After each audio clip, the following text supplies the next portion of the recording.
evening, everyone, and welcome to our YouTube channel. My name is Nomfundo Madonsela. And I'm Temba Madonsela. Yes, and we are a couple in a blended family, sharing our adventures and challenges and advices to other blended families out there in the hopes of encouraging other people or other families who might have faced or are facing circumstances similar to ours. Yep, 100%. So we want you to start thinking and start aligning and start considering some of the deeper issues that could cause, havoc in your marriage.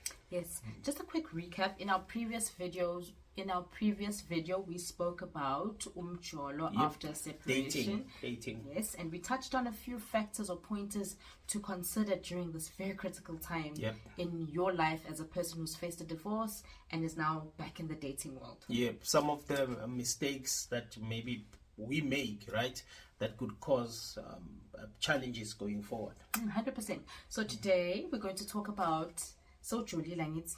Okay. Or rather, let's go back a little bit. So you've gone through the separation. Done. You've watched yourself in terms of the various pitfalls that you could fall into. Done. You've done legal and financial considerations on the things that have changed in your life. And then you've dated with intention. Okay. And you've dated under the guidance of God and the Holy Spirit, right? And lo and behold, you meet your Temba. So we're at the stage where you and your partner are sort of you've met your parents. Yes. Your children that have been introduced to the other partner. Yes.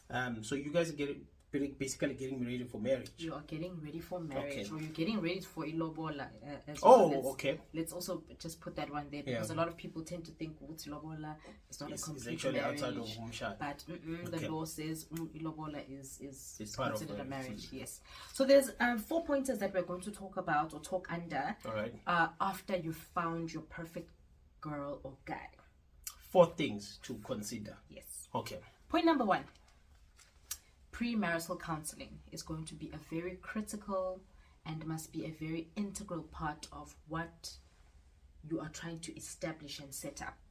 You need to find yourself a good, sound marriage counselor who's not just ticking boxes, but who's going to help you and guide you through various subject matters for the both of you to consider, especially given the circumstances that you're coming with your children, I'm coming with my children, and what would that look like? So who does premarital counseling? Is it a counselor that's qualified? Can it be? Yes, they are qualified marriage counselors. A pastor? It could be a pastor. In our instance, we went to a pastor, but you don't just want to go to Mfundisi who does not, understand the process of premarital counseling. There are pastors who are not marriage counselors. So the pastor must be a marriage counselor. There's a lot of benefits for having someone to sit down with you, especially someone who's counseled a lot of people and someone who's actually sat in and saw families break apart, right? Yes. So that person can come and even show you challenges or things that you do not see. 100%. I think this is a side person or the third party's view into the relationship. And he can help you see blind spots that you guys would not necessarily see during this time, because Nina, you're all still lovey-dovey and there's areas that you might not see with us align here. Oh wow, our thinking is not aligned. And just a point that comes to mind as well is the importance of having the marriage counselor, if a pastor can actually give you a pure, clean definition of what is marriage. What is a marriage? Where does the institution come from? Is it a world institution or a kingdom institution? And I think once you know the foundations of what it is that you're entering into, then you know how to act within that institution and how to make it a success. 100%. And also the roles of the different parties in the relationship or in this marriage. You could see how is that hierarchy, and we're not here maybe trying to preach but there is a place for everyone in a marriage. I can't now come and take the place of a man, and a man cannot come and take the place of a woman in the relationship that is defined in accordance to godly principles. So it's important for you to have that foundation, and as a woman sometimes it becomes very important for you to sit back and think, listen, this is the role that I'm to play. Maybe even going back in your mind and see, Guti, in the previous marriage, did I play my part accordingly? Because if I didn't play my part accordingly, then I'm going in still with that gap. And immediately where there's a gap, we will start to see our foundation cracking. So a very important part, just for you to look, allow you guys to sit down. I mean, we used to sit down almost once a week for about a period of about 6 to 7 weeks, and we had conversations. And even after the counseling, we would sit down and talk, because that is a platform for the two of you to align and see how you're going to actually do things going forward. I remember going through marriage counseling, and I think we spoke on they had walked us through finances. Okay, that was tough. And I really thought to myself, like, do I really want to be in this marriage? Yep, after discussing finances, because it really pulls the carpet from under your feet and makes you think. You have to be intentional about everything that you're doing as a couple going forward. And I think the other thing about marriage counseling, I remember the pastor telling us that there's actually couples that have gone that far and have decided that we're not going through with this, right? So it allows you to decide. So when you hear about the things, the reality that happens in marriage, that it's not only about the day of being married, yeah, shot there and it's nice.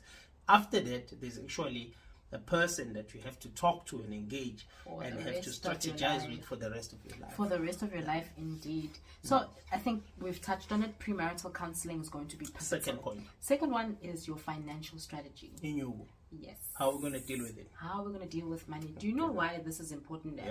According to my humble opinion, two worlds are colliding here. Maybe I had the privilege of being able to take my children to Crawford College. And maybe your children were in a public school. A different school. Yeah. A different school. Now, how are we going to treat maybe those you're kids? coming with 2, I'm coming with 2, we have 4. Can we take them all to Crawford College? Are we going to have to strike a we need to think about those things and be intentional. And it also calls for us to be completely honest with each other when it comes to our financial health. Yeah.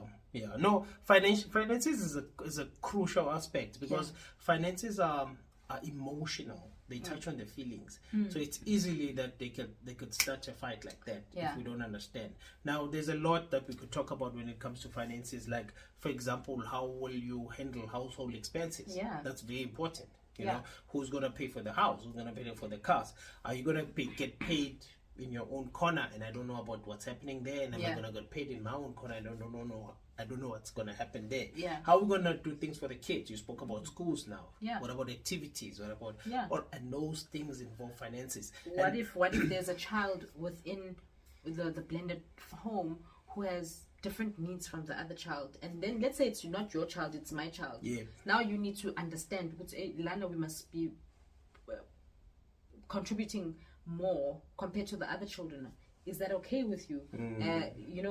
Will it not lead to you maybe feeling like this is it's not beneficial for me? True. So it's important to think about those things. And I think the other point, before we move on to the third point, around financial strategy or financial conversations before entering a blended family, is that, to be honest, when you come from a previous marriage, you normally have some debt. You have things that you've sort of committed yourself into. The important thing is to be honest and to put everything on the table and put all the debt on the table, because you guys need to come up with a strategy on how you're going to deal with that. And I remember our conversation when we did that. We put it on the table, and that's why it was sort of emotional. It was uncomfortable. It's a difficult one. But let me tell you something: when you just deal with the uncomfortable things in the beginning, it becomes easier in future. Then to leave it in the beginning, and it becomes a ticking bomb. You're not saying to a person, no, I'm financially healthy, and then we decide, listen, let's buy a house together after we get married, and then I realize there's a problem. This person is blacklisted and things like that. So we must be so open that, in fact, we must draw our credit records. I would put it that way. It's basically draw your credit record and give it to you, and you give me your credit record and allow me to go through and say, hey, but what happened here? And you must be honest enough to tell me, no, this I'm still dealing with this, or this has been resolved, or whatever the case is, so that we can even get to a point where we are helping each other. I can advise you, you can advise me. Listen, let's try this to get you financially healthy. And this is so important, because that's where issues like, for example, one who overspends come out. Like, so, no, be honest. Like, I'm an overspender. When I'm stressed, I like to go shopping, because those things will be implicated once you're in a blended family. Because finances really matter, especially when it's finances that are sort of, you have to account, for everything. Then those things become crucial. 100%. Then extended family. Point number 3. Point number 3 is extended family. So here I think we spoke and we said, don't let the different views of your family members kind of confuse you. I think let's be careful in how we word this. Okay. Be willing to listen to the views of your family members when it comes to what they see that will be a challenge, or advices that they may want to give to you as you enter into this marriage.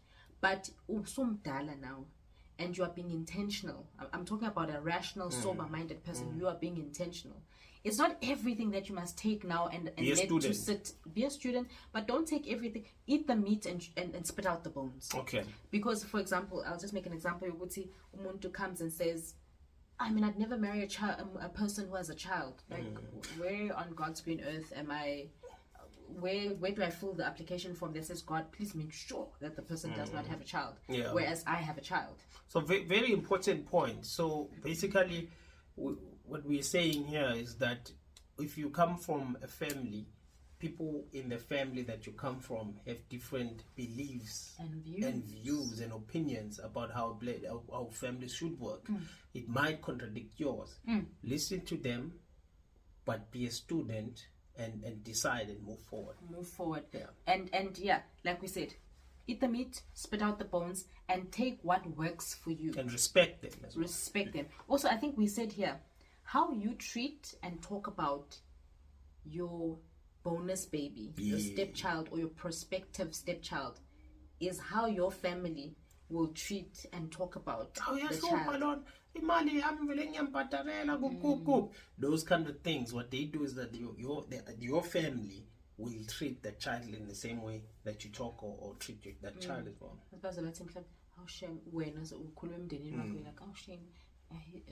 His mother doesn't even come to visit him, and then that's how the family views this person as a reject, perhaps. But if you're saying, my boy, I'm really excited to positive things about him, that's how they will then treat. And we're not saying that there won't be any negatives, right? We're not saying that this child is going to be everything that you want the child to be. In fact, in most cases, what we've witnessed is that there's more challenges than positives, right? Which is good, because it tests true love. It grows the true love aspect within your heart. I always say this, that you cannot say you're a loving person until you meet people who don't love, until you're tested against, hate or whatever it may be. Yeah. So until love is expected of you and you give it, then you can say you're a loving person. 100%. So those are the things to look out for. 100%. Then the last point that we'd like to speak on is decide on the marital regime that you collectively or as a couple think is best in community or out of community. In community property or out of community. Sit down with somebody who can address this, right? I've found or I've seen that a lot of people would come and say, it's your second marriage, you must get married out of community of property because you don't know. Okay, yes. Or out of community, out of community. We mustn't be emotional about these things. If you're choosing to get married out of community of property, it's because you've weighed the pros and the cons and you've decided this is what works for us. Okay. If you're choosing to get married in community of property, it's because you're understanding this is what works for us. But you must be sober-minded when you're having these discussions and speak to a legal advisor who can sit you down and say, listen, these are the benefits, positives, these are the negatives, and this is how it would affect estate planning. This is how it would affect your current assets. What you are bringing, what this person is bringing. You must be intentional about this, because I might be coming with 5 properties and you are coming with I other things as well. You know, we must balance that out. We must look at all of that and see how it all plays. The church also, what I've noticed is that churches have a view around whether you should go in community or out of community.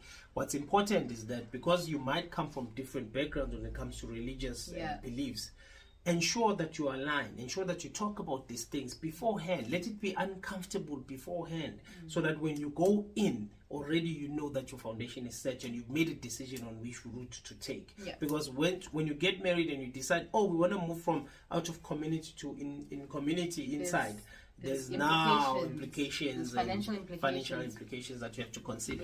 And that, I think, is a decision that should be left to the parties, you know. The decision on whether we are getting married in community or property or out is it's I think it's very personal. It's something that we must decide, because it affects us as a couple. If anything happens in future, it's us who are dealing with those consequences. So really sit down and be intentional about that. Seek the right information. Gather your factors before deciding and making the final choice. So that then concludes our 4 pointers for this evening. Yes. Then the last thing that we just want to say is, remember, trust in the Lord with all thine heart and lean not on your own understanding. Proverbs 3 verse 5. In all your ways acknowledge him and he will make your path straight. So in the planning, involve God. In the marriage counseling, involve God.